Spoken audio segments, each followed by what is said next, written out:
Nós vemos a figura de Paulo já nas últimas narrativas da vida dele. Vale lembrar que Paulo antes era Saulo. Ele era aquele que perseguia os que seguiam a Jesus. Depois de uma experiência com Deus, ele se transforma no perseguido por seguir a Jesus. Interessante de sempre ter em mente essa mudança de vida que Paulo teve. E aí ele assume a missão que Deus dá para ele de tal modo que ele inclusive não deixa de anunciar. Quando a gente olha a liturgia dos outros dias, das outras semanas, a gente vê o quanto Paulo sofreu. O quanto Paulo sofreu por seguir a Jesus. Teve uma das cidades que ele foi apedrejado e arrastado para fora da cidade. O pessoal achou que ele já tinha morrido. E aí depois que ele se recupera, ele volta de novo para a cidade para anunciar. Nós vemos esse exemplo dele, um exemplo aparentemente extremo, mas que nos convida a refletir sobre até que ponto somos capazes de viver a palavra que nós ouvimos de Deus. Não é necessário hoje em dia, ao menos não aqui no Brasil, graças a Deus, arriscar nossa vida a esse ponto para falar de Deus. Nós podemos falar à vontade de Deus, comentar na rua, onde for, não há problema. Embora exista muitos países ainda que não é permitido ser católico. E essas pessoas ainda hoje sofrem martírio. Mas falando do nosso contexto aqui, não é necessário esse tipo de sacrifício. Não há preocupação de morte ao falar de Jesus, ao falar de Deus, ao falar de um reino de amor. E mesmo sem nenhum desses perigos, a gente não fala. A gente deixa a nossa vida de fé se resumir à igreja. Igreja, casa. Igreja, casa. A nossa oração fica dependendo das necessidades. Quando eu necessito de Deus, quando eu estou no desespero, aí eu rezo. E a gente perde a espiritualidade de perceber que esse gesto de estar unido a Deus, ele é para todo instante da nossa vida. Quando você está lá no seu trabalho, quando você está lá na sua escola, na sua faculdade, na sua família. Será que a gente vai chegar no Evangelho depois sobre Jesus falando sobre ser glorificado, de glorificar a Deus, de nós que glorificamos a Jesus? Eu pergunto, será que a nossa vida é motivo de glória para Deus? Será que aquilo que nós fazemos, do jeito que a gente faz, se a gente chegasse no fim da nossa vida, no limiar dela e olhasse para trás, a gente fala assim, eu não me arrependo de nada dessa vida. Tudo que eu fiz foi para a maior glória de Deus. Será que a gente teria essa percepção? Ou a gente olharia para trás e ficaria assim, ai, quanta coisa errada que eu fiz. Nossa, eu nunca consegui vivenciar de fato aquilo que Jesus pregava nas Sagradas Escrituras. Vai ser muito triste se a gente chegar no fim da vida e não conseguir olhar dessa forma. Mas você tem a sua vida hoje. Está aí nas suas mãos. Deus deu ela para você, assim como deu para mim. O que você faz com a vida que você tem, que é sua? Eu sei que às vezes a gente adora arrumar 1 milhão de desculpas para poder justificar o porquê que a gente não consegue fazer as coisas, o porquê que a gente não consegue viver a nossa espiritualidade. Mas se a gente parar para pensar, a vida é nossa. Está na nossa mão. Eu sei que tem vezes que a gente chega de um dia inteiro de trabalho, sai do trabalho, vai para a faculdade, vai não sei o quê, cuida de casa, e a gente pensa assim, não consegui dedicar nada desse meu tempo para Deus. Só que às vezes a gente para perceber que o tempo dedicado a Deus não é só o tempo que eu falo o nome dEle. Não é só quando eu chego em casa à noite, ajoelho no pé da cama, ou deito, fecho meus olhos e falo, Deus, obrigado pelo dia, Deus, peço isso, isso ou aquilo. Quando a gente é capaz de vivenciar aquilo que aquilo que Jesus nos falou, nós estamos vivenciando essa graça dele ao longo de todo o nosso dia. E a gente consegue fazer isso? Consegue.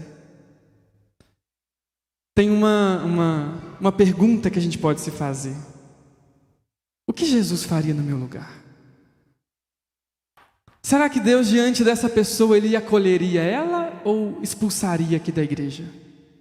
Será que Deus, Jesus, diante dessa pessoa que errou comigo, ia tacar uma pedrada nela ou ia acolher? Perguntar. Que às vezes a gente fica tão preocupado com o nosso ego, com aquilo que as pessoas pensam da gente, que se alguém fala alguma coisa de nós, a gente já fica com raiva, a gente já não quer saber, a gente começa a devolver na mesma moeda, e a gente vai se contaminando com o tempo. E aí depois a gente chega no Evangelho. Esse Evangelho, no último dia, um dia antes de Jesus ser crucificado, Jesus, em oração com Deus, Ele fala essas palavras. E Ele pede para que Deus o glorifique, para que Ele glorifique a Deus. E a glória que Jesus podia oferecer a Deus era morrer na cruz por nós. Só que isso não foi fácil nem para Ele, nem para Jesus. Nos é bem sabido que Jesus disse assim: Pai, se possível, afasta de mim esse cálice. Jesus também temeu a morte, assim como às vezes nós também tememos. Mas Jesus completa dizendo: que seja feita a tua vontade. Quando a gente percebe isso, olha que interessante, o tema da morte está presente na primeira leitura, em que Paulo, ele vai e manda mensagem para os representantes da igreja dizendo: olha, não vou ver mais vocês. E aí ele vai para a última cidade, lá ele é morto. E aí aqui no Evangelho nós vemos Jesus nessa oração para com Deus, e logo depois ele já é preso, condenado, crucificado. Quão presente esse tema. E aí nós vemos o seguinte: apesar do medo da morte, ambos aceitaram o destino. Não por achar que a morte era o fim, mas por ter certeza de que a morte nada mais é do que o início da verdadeira vida. Santa Teresinha dizia assim: eu não morro, eu entro para a vida. Olha que perspectiva. É isso que a gente precisa perceber. Essa vida que nós temos aqui agora não é para a gente viver ela para sempre. Deus não nos criou aqui para sempre. Que os nossos avós às vezes falam, né? Ih, meu filho, ninguém está aqui para semente. Ninguém vai ficar aqui eternamente, porque nós não fomos criados para isso. A verdadeira vida começa na ressurreição. Hoje nós temos duas pessoas que iniciaram a sua verdadeira vida. Eu vou repetir mais uma vez: a verdadeira vida. É para isso que elas foram criadas. Maurílio e Sebastião. Interessante a gente nos dar conta de que estas pessoas agora estão livres, felizes, e com certeza olham para nós nesse momento e desejam para nós a alegria que eles também têm. Eu sei que no momento da perda não há nada a fazer além de sentir a dor. Não adianta eu querer falar para vocês: não precisa sofrer. Não, sofra, chore, sinta a perda. Não há nada de errado nisso. Permita sentir saudade, mas não se prenda nesse sentimento. Com o tempo, ressignifique isso. Olhe para o céu e agradeça a Deus pela vida e pela vida eterna que eles têm agora. Quando nós vemos Jesus falar sobre isso, sobre glorificar, nós percebemos que na verdade glorificar a Deus é viver bem a nossa vida. Seja ela dentro da igreja, seja ela fora da igreja, seja ela numa ideia de sociedade perfeita, numa família perfeita ou não.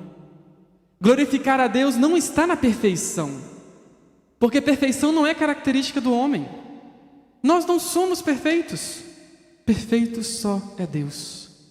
Quando nós olhamos para a vida desses nossos irmãos, quando nós olhamos para as nossas vidas, não nos preocupeis com a perfeição, mas os preocupeis em dar o melhor de si cada dia da vida de vocês. Porque quando nossa hora chegar, e ela chega, essa é a certeza que a gente tem. Quando essa hora chegar para nós, a gente vai ter o nosso coração leve, a nossa mente livre. Porque tudo aquilo que a gente podia ter vivido, a gente viveu. Glorificar a Deus, como nos pede e nos mostra o Evangelho, é em tudo saber ressignificar. Ressignificar a nossa existência, ressignificar tantas e tantas coisas que nem sempre são fáceis. Tem uma música que eu gosto muito, que fala um pouco sobre a glorificação. O que glorifica a Deus? O que a gente pode fazer para glorificar a Ele num mundo tão difícil? É tão difícil hoje em dia, né? A gente vê tanta gente sofrendo, tanta gente passando dificuldade. Todo tipo de minoria que já existia piorou agora na pandemia. Todo tipo de exclusão, de fome, de sofrimento que você imaginar, está pior agora. O que nós podemos fazer para mudar isso? Será que nós não glorificamos a Deus quando nós ajudamos o irmão? Às vezes, nós precisamos muito da oração para nos fortificar. Mas como nos diz São Tiago, a oração deve nos levar à ação. E é na ação que a gente glorifica a Deus. Teu nome é santificado naqueles que morrem defendendo a vida. Teu nome é glorificado quando a justiça é nossa medida. Teu reino é de liberdade, de fraternidade, paz e comunhão. Maldita toda a violência que devora a vida pela repressão. Queremos fazer tua vontade, és o verdadeiro Deus libertador. Não vamos seguir as doutrinas corrompidas pelo poder opressor. Pedimos-te o pão da vida, o pão da segurança, o pão das multidões. O pão que traz humanidade, que constrói o homem em vez de canhões. Perdoa-nos quando por medo ficamos calados diante da morte. Perdoa e destrói os reinos em que a corrupção é a lei mais forte. Protege-nos da crueldade, do esquadrão da morte, dos prevalecidos. Pai nosso revolucionário, parceiro dos pobres, Deus dos oprimidos. Pai nosso revolucionário, parceiro dos pobres, Deus dos oprimidos. Olha quanta coisa bela essa música nos ensina. Não silencie, não deixe essa vida passar pelo cansaço. Às vezes o cansaço vence a gente e a gente acaba sobrevivendo um dia após o outro. Viva hoje, transforme a realidade à sua volta, faça a sua vida valer a pena, para que um dia, diante da glória de Deus, glorificando a Ele com nossas vidas, nós possamos abrir nosso coração e mostrar tudo aquilo que a gente viveu, fez e foi feliz.